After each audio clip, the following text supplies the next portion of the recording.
Survival and success in the world of work is not like your education so far and academia.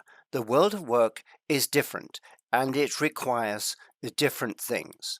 In session 2 of the Interview Ninja course, you can see us coaching Corben away from the normal WOE, which is the world of education, where he has been required to be mostly passive and sit in a large group and just listen to someone telling him what to do.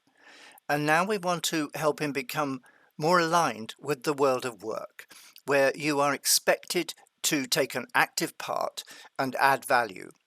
And what you are learning and doing is totally dynamic. Whereas in the world of education, it's pretty fixed and people teach the same thing every year. Well, as leaders, as teachers and lecturers, they do the same thing every year. Some of them have been delivering the same lectures for 20 years.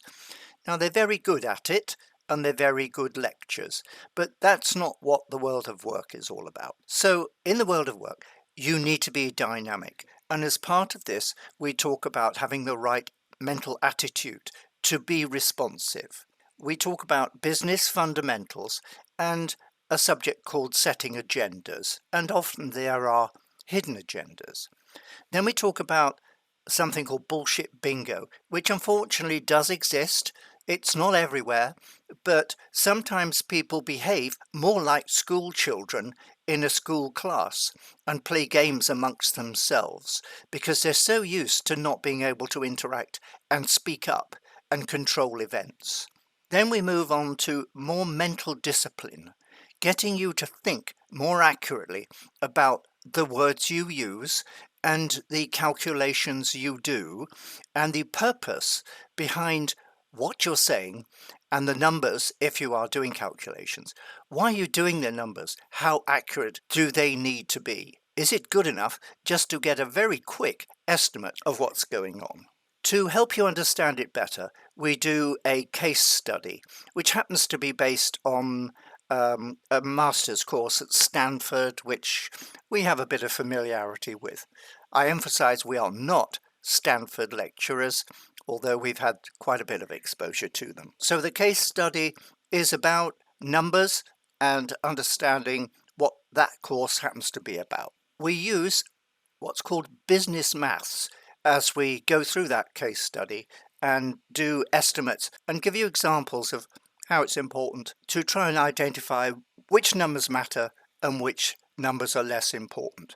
You can get analysis paralysis and be over accurate. So it's an interesting session. We have broken it into 7 parts. I hope you have a feeling for Corben. He had to go through this whole thing in one single session. But we think it's very interesting. We think it's fun and admire Corben for his resilience.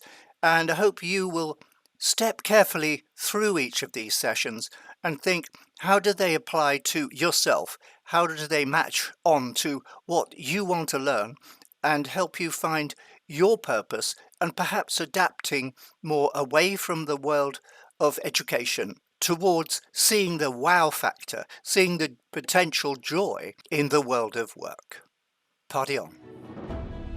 To cross the bridge successfully, there are 86 separate steps, each of which is easy to follow and links to the next step.